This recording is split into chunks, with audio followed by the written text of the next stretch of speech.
Hi guys, and welcome back. Today, it's my second of my submarine battle replays, and this is in the Soviet S-1 Tier 6 submarine on Neighbours. Now, just like many of the other submarine battles, there are bots on both sides as well as players, but keep in mind that all of the submarines in this match are manned by players, not bots. So, where am I going to go? There are 3 submarines in this game, and there is a carrier on each team, so please bear that in mind. Now, what makes the S-1 Soviet submarine different from the Cachalot, the USN submarine, is that the S-1 has a heal. As you can see, it has 4 charges of that because I'm running Superintendent, otherwise it would only have 3.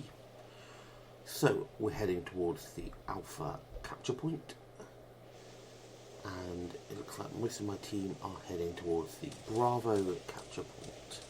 Looks as if the other 2 submarines on my team are heading there, so for the moment that looks as if that's going to be the main junction of military contention in this battle. As you can see, the S-1 is a very nice looking submarine, and bit of a replay up there, a little bit jittery, and as I've been detected, I'm going to submerge, and as you can see straight away I have avoided detection, but also note that as soon as I submerge and they lose detection of me, I lose detection of where the aircraft are. So we're going to come up slightly and see if we can get periscope depth. The adjustment on the game is very, very sensitive, and you've got to be at such a certain height. There we go. 5.5, and the planes have gone. So we're not detected, but we're going to stay at this level just in case we do get detected, so that the enemy have a very, very small window of opportunity to target us. We can make a very, very small target on the screen. Now, do note that of the 3 submarines that you will get to pick when this game mode goes live, or if you're playing on the second round of the test server, excuse the glitch in the replay, that the S-1, when it's at this depth, actually has the smallest profile. There's only these 2 tiny periscopes and a snorkel sticking up out of the water. On the Cachalot and the U-69, there is considerably more sticking up above the water. In fact, most of the sail is actually sticking up out of the water. That's extremely prevalent on the U-69. So we've made it virtually undetected into the Alpha capture circle. We have lost a destroyer. I didn't see whether or not that was a player or not, or a bot. I believe it probably was a bot. But we've made it down here, pretty much completely uncontested and undetected. Now, bear in mind with submarines that if you are submerged, you cannot cap. You have to be either periscope depth, so at least your periscope and snorkel or your sail above the water, or on the surface. You won't be able to cap if you are below. So it seems we're about to be joined by a destroyer, and quite a bit of our battle fleet is coming with us. Unfortunately, that's leaving Charlie pretty much unprotected, and we've lost another ship. We've lost a cruiser. Yes, a player has got taken out by a bot. Looking dubious. Now, you know, we are coming around the corner of this island. We capped, and there is a battleship coming around the corner. Now, what is this battleship doing? It's behaving pretty strangely, actually, I will admit. Let's see, we're going to stay semi-submerged, so that if and when we do come around, once again, please excuse the quality of this replay file for some reason. It Nvidia didn't really like recording this. We're going to go around one side and the destroyer is going to go around the other. I believe that the destroyer with me is actually a player. This is very player behaviour. We're going to come around one side, the destroyer is going to come around the other, and we're going to catch him in a pincer movement. I'm going to submerge. That way he shouldn't detect me until the last possible second. As you can see, we've lost another ship. This isn't going well at all, and here comes that battleship. I'm going to fire off a ping, fire off 2 lots. I am not going to get another ping. Let's see how much damage that does. Here they go, here they go. And that is 4 hits, 1 flooding and incapacitation. Not bad, 28,000 damage. Now, if I'd been able to fire off a second ping on his stern, those would have been citadels and we would have probably finished off that battleship. Unfortunately, it wasn't to be. He can't fire at us. Now, this is very, very important. Even though we are less than 2 kilometers away from this battleship, he cannot hit us because we are more than 5.5 meters below the surface. So we're completely immune. As long as we keep on reversing, we can even go forward now and go right underneath him. We have nothing to fear from battleships. Now, that's probably something that Wargaming are going to have to look into, because a battleship in a one-on-one against a submarine, the submarine will always win. And there we are. The Bayern has taken out the Ismail. But we kept him spotted. For the entire period of time. He couldn't go undetected, and our allies took him out. But of course we are losing. We have managed to pull a couple of ships back, but as you can see, we've lost another ship. And it also looks as if our carrier is completely alone now, with the enemy bearing down on him. So it probably won't be long until our carrier gets taken out. We spot the enemy carrier. Our Bayern is under attack by the enemy carrier's rocket planes. There's another glitch in the replay. I really don't know what happened. I checked all the settings, all my graphics settings, all my drivers, and everything looked absolutely fine. I'm not sure why I kept getting stutters in this replay. So we're going to submerge as there are planes on the way. Now at this point I was thinking about heading towards the enemy carrier, but trying to get in close enough for a strike, you know, I have to be within I believe it's 8.5 or 8.6 kilometers with the S-1, but you know, the carrier can just maneuver out of the way and I won't hit him. It's not like the Cachalot that has 10.5 kilometer torpedoes. It's a very long range sniper. You're more in the middle of the ballpark. Submarine, that's why you've got this really nice heel, and that does give the S-1 the most survivability of all 3 of these submarines. Out of all of the consumables, I have found the S-1's heel to be the most useful. The second of submarine with the best consumable, I feel, is the U-69, because it has a hydro. That's not to say that the Cachalot's engine boost isn't good, but it's very, very situational. The other two, the S-1's heel and the U-69's hydroacoustic search, are a lot more useful. So, as you can see, we're losing quite badly. There's about 40 points in it. Ismail does take out their Ranger, which is good. We have no more fear of being spotted from above. And we're going to head towards this enemy battleship and see what we can do. Now, I am looking further north to see that our 2 submarines up there against 2 enemy destroyers. Now, it all depends if my ally submarines can get into a decent firing position on those destroyers. have to be more than 3 kilometers away, really, so that your torpedoes have enough time to go from your submerged position up to the surface.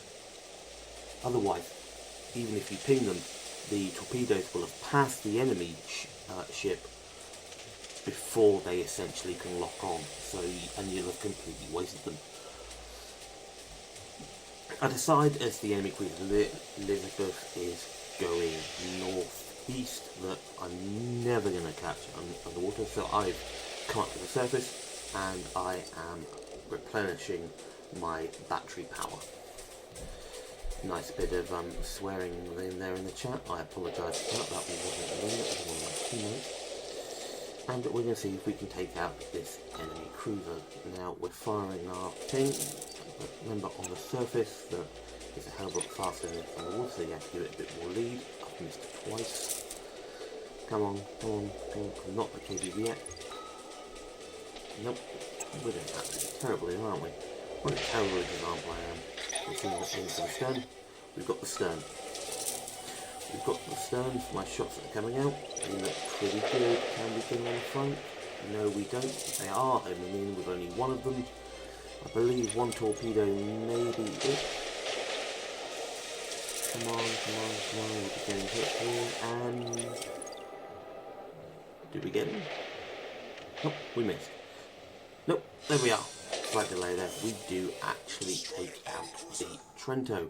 Now, just remember, that was a bot. And that bot was better at avoiding it than some players. Let that sink in for a moment.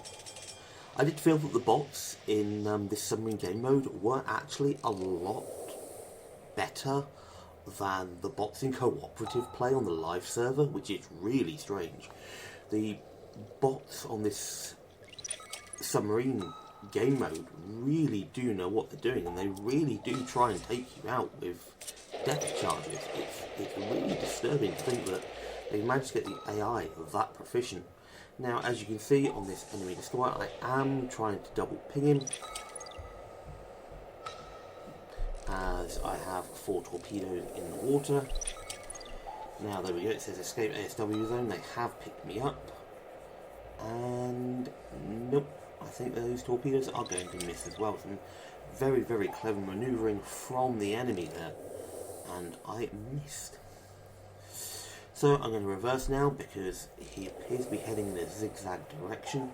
Now this is very interesting. I have noticed while playing this submarine game mode that destroyer captains have been practicing their zigzags, which is very, very historically accurate, zigzagging from one side to the other as you're sailing along. It was very proficient during the war, especially during World War II. I'm not sure about World War I. I have more of an interest in submarine warfare in World War II than World War I. Not to say that World War I didn't have some very, very historically intense battles at sea. But I'm more in tune with what was going on in the ocean during World War II. Now, that enemy destroyer was taken out. I believe our Bayern may have had something to do with that. And we appear to be pulling it back, he says, as his submarine gets taken out by depth charges. So, we have an Ismail and a U-69. Oh, our Bayern has just taken out that Queen Elizabeth. Brilliant. So, I was correct in not going north, because our Bayern managed to take them out, and our Ismail has taken out their Fushin. So, they have one submarine, one cruiser, and one battleship, which means the only thing I have to worry about really is that enemy cruiser, because he's the only one left with depth charges, and I'm quite confident that in a one-on-one I can take out the last enemy submarine if it comes to it. We have 2 battleships, which means that there is really no other way, blinking replay bug again, there is no way for our battleships, unless it comes to the surface, of taking out that enemy submarine. So it looks like it's going to be up to me. It looks like our Bayern's going to go for the ram here, and there we go. Now Bayern takes out that Normandy. Okay, so we have our Ismail and myself versus an enemy cruiser, which I believe is a Leander. It's probably either a Leander or a Bugioni. They were the two. It's a Bugioni. But Bugionis were extremely popular during this test, believe you me, and it's not hard to see why. Very, very nice Russian Tier 6 cruiser. So the Ismail is, of course, moving away from them. He knows there's a submarine nearby. We have seen the submarine on the map and very close by. But he has managed to cap. So we now have 2 caps, Alpha and Bravo, to the enemy's 1. They control Charlie. We know that the submarine is nearby, and it looks like the Ismail has taken out the Bugioni. So we've managed to claw it back. We are only a couple of points behind, and here we go. Those torpedoes are from the enemy submarine. So I know he's to the northwest.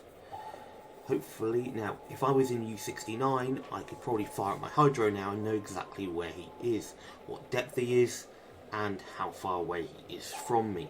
We're going to stay submerged just in case he is on the surface, because that way he won't be able to see us until it's too late and we're within his detection range. So where could he be? Now, we do know that he has no torpedoes up front for the moment because he's fired them both off.